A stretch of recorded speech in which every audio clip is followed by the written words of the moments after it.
कहते हैं कि कोई भी काम करने से पहले हमें 2 बार सोच लेना चाहिए और किसी गलत को काम करने से पहले हमें 1000 बार सोच लेना चाहिए और फिर 1000 बार सोचने के बाद भी हमें वो गलत काम कभी नहीं करना चाहिए। ये बात लिखने और पढ़ने में बहुत अच्छी लगती है, मगर हम इंसान इसे अपनी निजी जिंदगी कम ही अपना पाते हैं और ज्यादातर समय हम कुछ करने से पहले या तो सोचते ही नहीं या सोचते भी हैं तो उस सोच पर ज्यादा ध्यान नहीं देते और जो करना होता है उसे कर देते हैं। दोस्तों, आज की इस शिक्षा देने वाली प्रेरणादायक कहानी के जरिए हम आपको इसी बात की सीख देंगे कि किस तरह हमें अपने किसी भी कर्म को करने से पहले अच्छी तरह से सोच लेना चाहिए। फिर चाहे वो कर्म कुछ भी हो, उस कर्म को करने से पहले ये जरूर सोचें कि उसे करने से क्या फायदा होगा, क्या नुकसान होगा और क्या वो कर्म करना सच में जरूरी भी है। इस शिक्षाप्रद मोटिवेशनल कहानी को एक बार जरूर पढ़ें। बहुत समय पहले की बात है, एक गांव में बहुत ही शातिर चोर था। वो चोर जब तक किसी घर में चोरी ना कर ले तब तक उसे चैन ही नहीं मिलता था। वो चोर अपनी इस आदत से बहुत परेशान था और उससे छुटकारा पाना चाहता था, लेकिन गांव में रहकर वो ये आदत नहीं छोड़ पा रहा था, क्योंकि जब भी उसका मन करता वो रात होते ही किसी ना किसी के यहाँ सेंध मार ही आता। अपनी इस आदत को दूर करने के लिए उस चोर ने गांव से दूर जंगल में जाकर रहना शुरू कर दिया।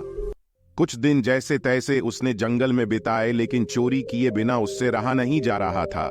उसने एक दिन सोचा कि बहुत दिन हो गए हैं, दूसरा गांव इस जंगल से पास में ही, वहां जाकर एक अंतिम बार चोरी कर लेता हूं, उसके बाद नहीं करूंगा।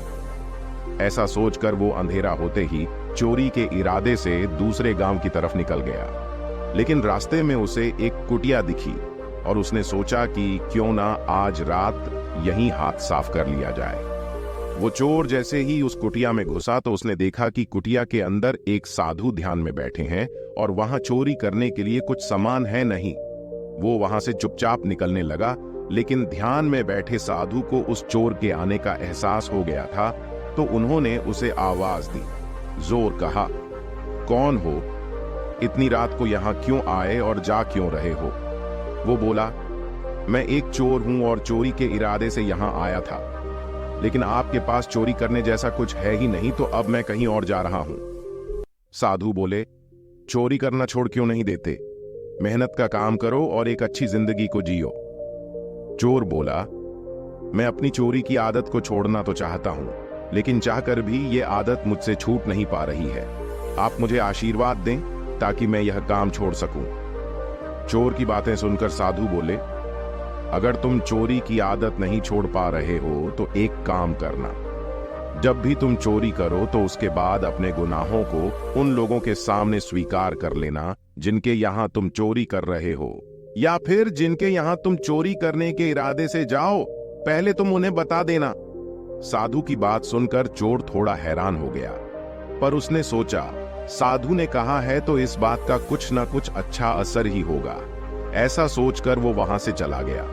अगली रात वो चोर एक घर घुसा और जैसे ही वो वहां रखे पैसों को अपने बैग में भरने लगा, तभी उसे साधु की बात याद आ गई। उसने मन ही मन सोचा, अगर मैं ये पैसे चोरी कर लेता हूं और फिर घर के मालिक को बताता हूं तो वो मुझे पकड़ लेगा और पुलिस के हवाले कर देगा।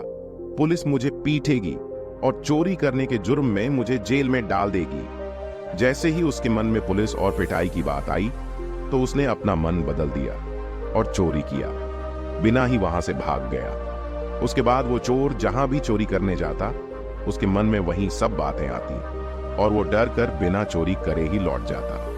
कुछ दिन बाद वो चोर उस साधु के पास फिर से गया और उनसे बोला, गुरुजी, आपने मुझे ये कैसा उपाय बताया है? अगर मैं चोरी करने की बात पहले ही उस घर के मालिक को बता दूंगा तो मैं चोरी कैसे कर पाऊंगा? गुरुजी बोले, मैंने तुम्हें ऐसा उपाय इसलिए बताया ताकि तुम जब भी चोरी करने जाओ तो तुम्हें इस बात का एहसास हो कि जो कर्म तुम कर रहे हो या जो कर्म तुम करोगे उसका परिणाम क्या हो सकता। जब भी तुमने मेरी कही बात पर ध्यान दिया तो तुम सावधान हो गए और जान पाए कि तुम्हारे कर्म अगर ऐसे ही रहे तो तुम्हें सजा भी हो सकती है। इससे तुम अपराध करने से बच पाए। साधु की बात चोर के अच्छी तरह समझ आ गई और उसने चोरी छोड़कर मेहनत से काम करना शुरू कर दिया। सीख जो हमें इस अच्छी शिक्षा देने वाली कहानी से मिलती है, ये कहानी सिखाती है कि हमें हमेशा किसी भी कर्म को करने से पहले उससे मिलने वाले परिणाम के बारे में सोच लेना चाहिए। जब तक हम अपने कर्मों के प्रति सचेत रहेंगे, तब तक हम कुछ भी गलत नहीं करेंगे।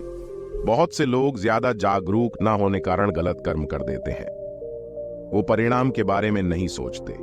कुछ लोग ऐसे भी होते हैं जो पहले कर्म कर देते हैं और बाद में उनके परिणामों के बारे में सोचते हैं, और जब चीजें गलत हो जाती हैं तो फिर पछताते हैं। अच्छे कर्म करने से पहले जब आपके उसके परिणाम के बारे में सोचेंगे तो उसके परिणाम भी आपको अच्छे ही नजर आएंगे, और अगर किसी बुरे कर्म के परिणाम के बारे में सोचेंगे तो उसके परिणाम भी आपको बुरे ही मिलेंगे। इसलिए जब भी कुछ करें तो 2 मिनट रुक कर जरूर सोच लें कि जो आप करने जा रहे हैं उसका असर आपकी और आपसे जुड़े लोगों की जिंदगी में कैसा पड़ेगा। आई होप आपको इस शिक्षा देने वाली मोटिवेशनल कहानी से कुछ अच्छा सीखने को मिला हो।